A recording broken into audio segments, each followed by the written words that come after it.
Apologize for the delay in getting around to this. I've just been really tied up with things. Lots of events happened since the last video on the hurricane. It was a dud. I mean, nothing happened except for a rainstorm. And after that hurricane was gone, we had a beautiful day, and there was no problems. And I went out to dinner that night and came back home to find the power was out for me and about 5 other houses on my block. Everybody else had power, but not us. And there were no trees down. There was no reason for the power to be out, but it was out. All it would have taken was for them to bring one truck with a cherry picker and 2 guys to throw a switch and turn the power back on, but they wouldn't do that for like 5 days. So that was hell, and I ended up losing hundreds of dollars in food, and it was just a mess. And I'm still recovering from that event because food has been so expensive. Replacing it has been a matter of waiting for sales. So, anyway. Just had a lot of things on my mind, a lot of stuff going on, and I haven't got around to it. Anyway. The 2 books I've been discussing, this one and this one, I've read them both now back to back, twice each. For me, I prefer this one because it's kind of a narrative, a narrative with many biographies, M-I-N-I, not M-A-N-Y, but M-I-N-I, many biographies, small biographies, okay. Lots of stuff in here that I didn't know in terms of details. Now, in neither of these books did I encounter any major stuff that I hadn't encountered before and had not been using to draw the conclusions that I've been espousing. I have changed my view on causality a bit. I used to be pretty much a causality person. In fact, there's one video I have up where I say causality rules in the description. I have to come to the conclusion that in fact it does not.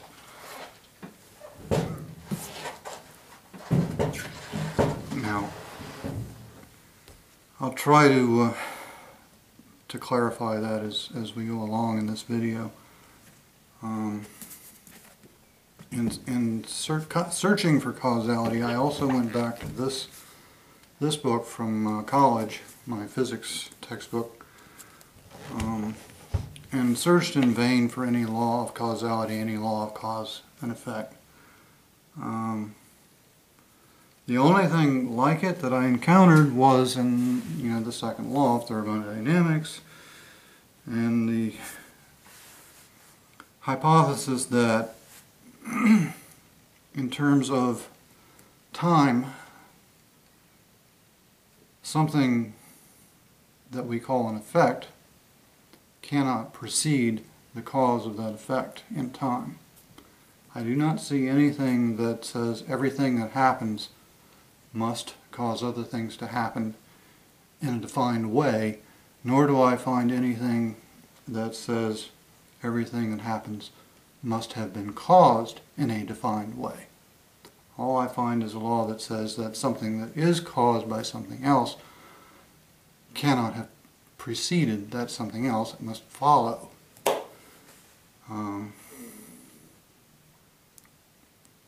Now, in an earlier video I had said that I don't believe scientists would call the disintegration of radionuclei acausal per se.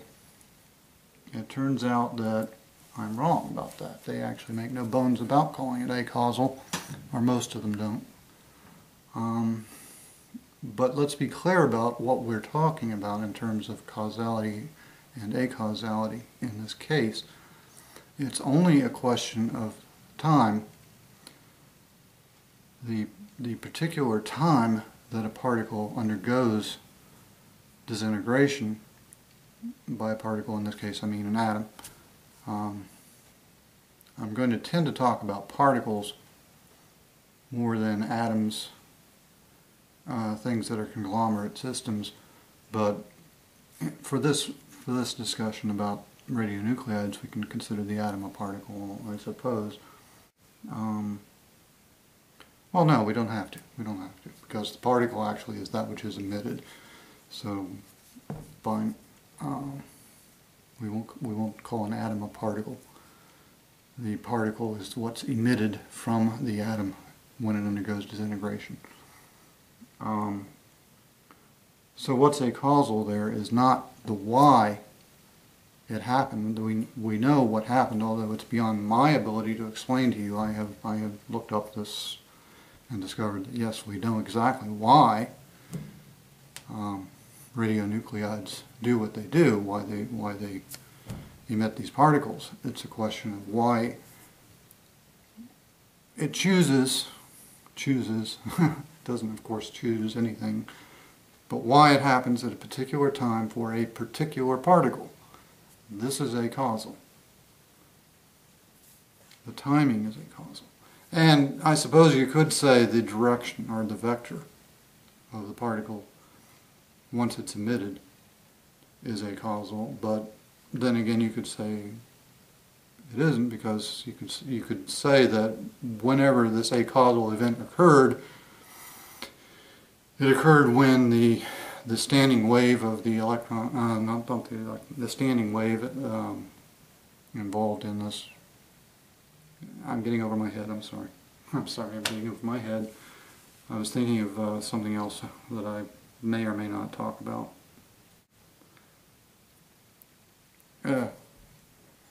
This is a deep subject. I was thinking of it in a Broglie way, but that has nothing to do with what I'm talking about.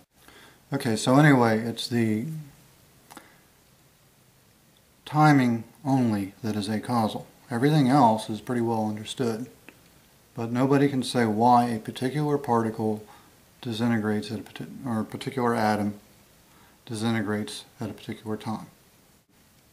I don't have to change anything that I've already said for that to be true, other than to say that as far as I can determine, the theoretical physicists today are mostly just willing to accept that that is an acausal thing. Now, I want to talk a little bit about the complementarity experiment from my last video on the subject.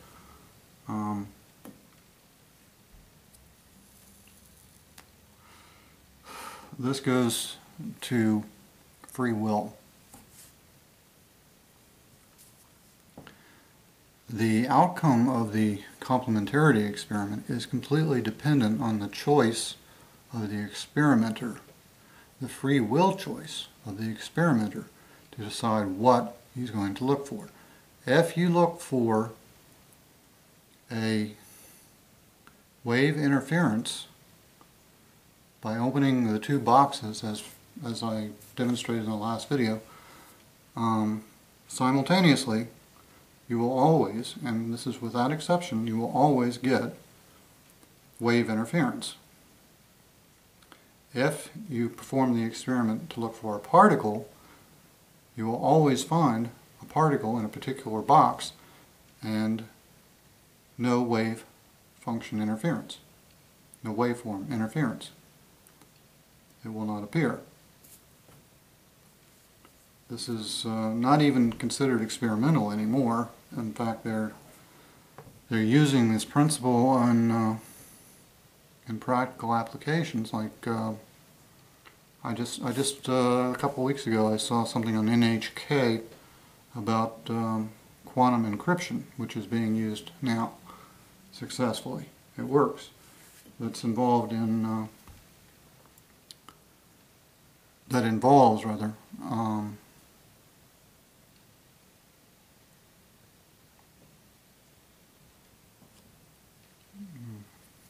how do I say this? I can't really, I can't give you an explanation for it, but it is interesting, and it does work. It involves the keeping a single photon in superposition and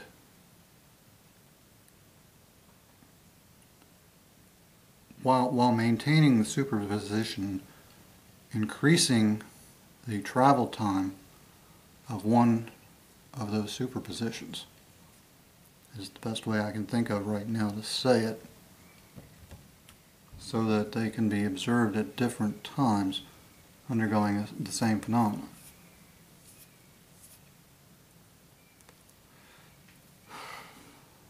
Or something like that. I mean, it's over my head, but they're using it, and clearly it works. So there you go.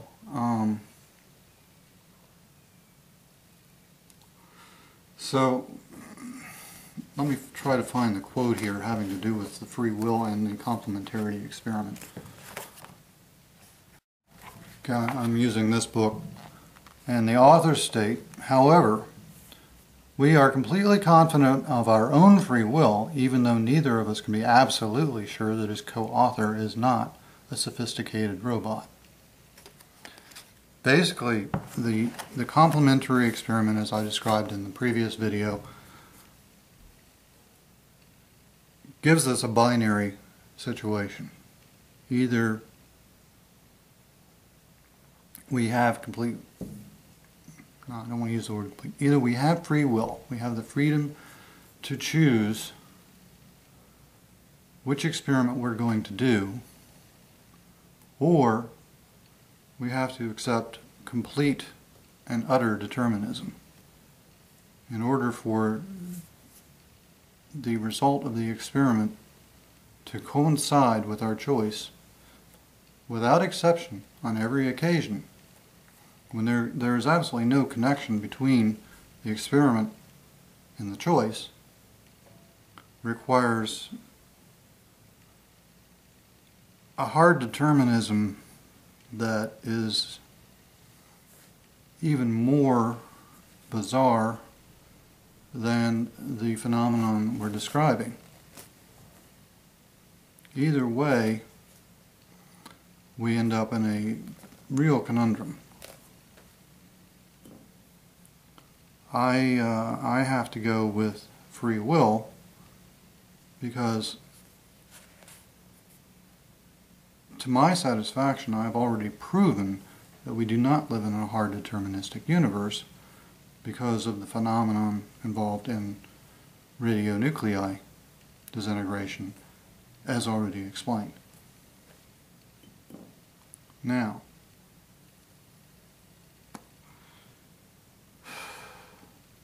I've been thinking about this a lot, and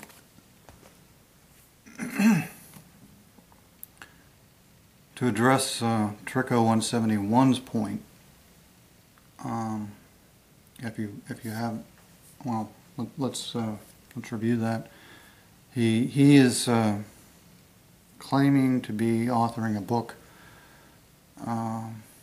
disproving free will, and he stated that the premise from which he's going to begin that book, if I understand him correctly, and maybe I don't, but if I understand what he said correctly, the premise from which he's going to begin his chain of logic from which he's going to produce a book disproving free will begins with a statement that a thing or event cannot be both causal and acausal simultaneously.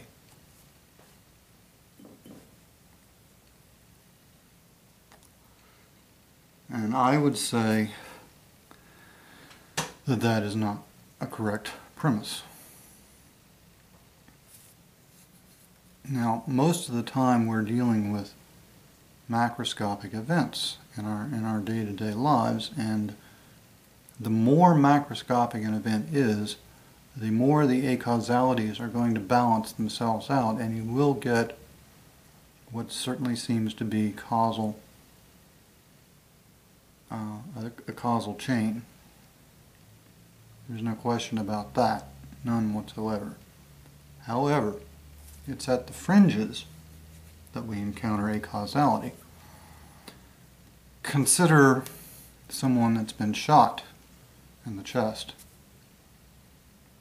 and the bullet causes damage, perhaps nicks an artery. Let's say it nicks an artery. The difference between a fatal and a non-fatal nick of an artery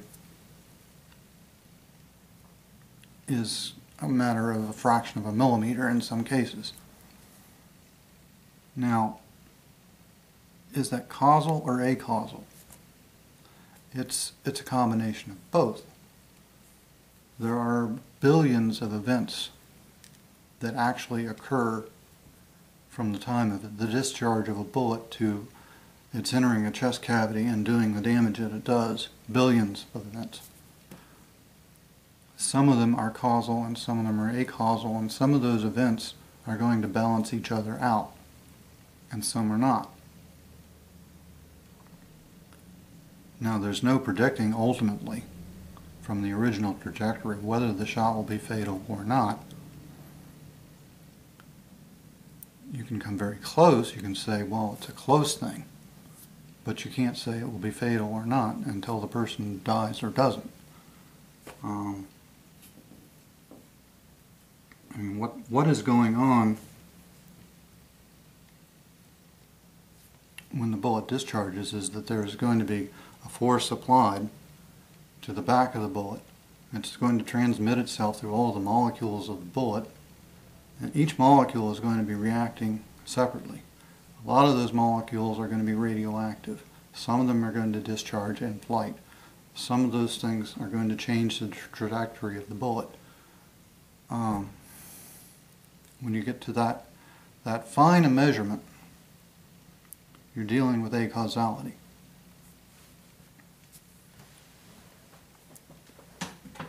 So that's my answer to trick 0171. Yes, an event can be causal and acausal simultaneously. It depends on how you define event, I suppose, but we're dealing mostly with macroscopic events in our lives. At the particulate level, it's another matter perhaps. Then again, maybe it isn't. The chain of causality for every particle is presumably broken at some point. The justification for that should not be hard to see. Another thing that I've been thinking about, and this is, I'm really not sure of my ground as I think this through, but I do want to put it out there and see what people have to say about it. I've sort of come to the conclusion, speculatively come to the conclusion, that life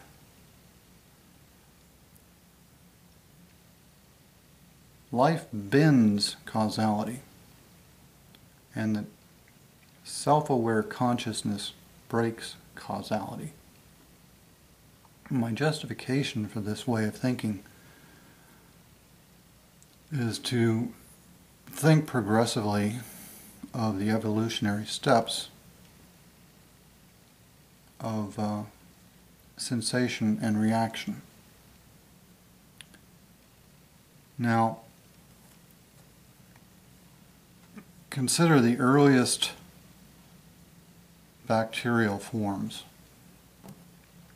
Presumably, they were non-motile, and they just sat and did what they did, taking in nutrients and excreting waste and reproducing.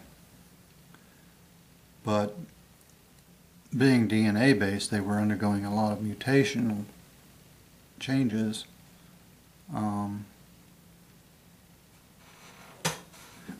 so that some of them would develop primitive forms of motility. Motility. Now, consider the hot asteroid that strikes the waters in which these bacteria are thriving. Where the water is superheated, they're all going to be destroyed instantly. Toward the fringes of the impact area, the temperature will change more gradually towards a fatal level. Some of these mutated bacteria would be able to sense at one end that things are not going so well and start moving away. And that would be a trait that would be selected for. Now, if you consider the non-motile and the motile bacteria, you're going to find all the same chemicals and pretty much all the same arrangements.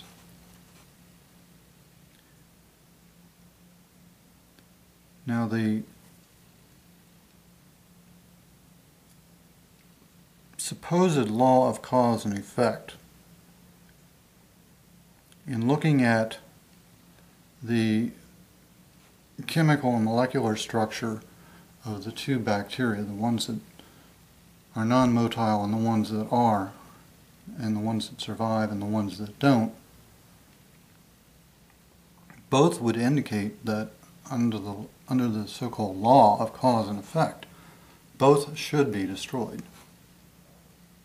There's no chemical distinction between them, but even though they have the same chemistry, one survives and the other doesn't because of this minor genetic change. And I'm not saying that this is acausal. No, it's completely causal. But you've still bent causality. You haven't broken it. Okay, that's my first speculation.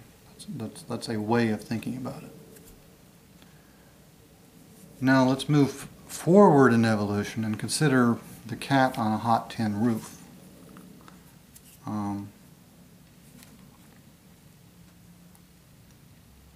The cat is going to be lifting its paws up and down and considering whether it wants to stay or leave by jumping off the roof, and it may spend some time doing that, but as the roof heats up and the cat realizes it's not going to make it up there, sooner or later the cat will always jump.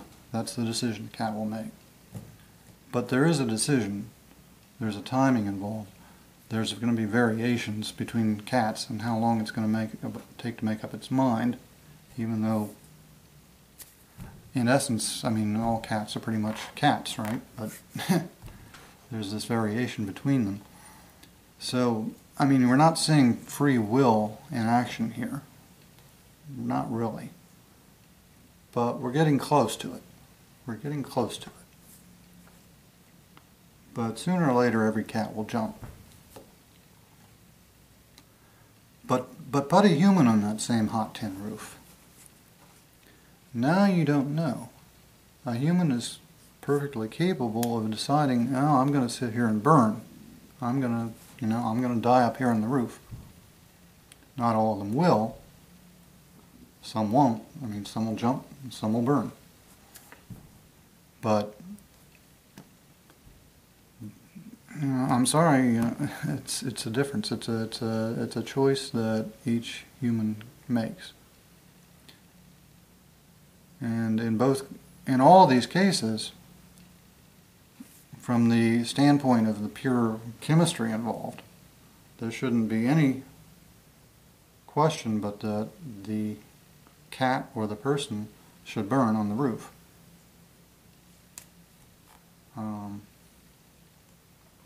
There's nothing in the totality of the chemistry of the cat or the chemistry of the human that gives it an opportunity to not sit there and burn on that roof.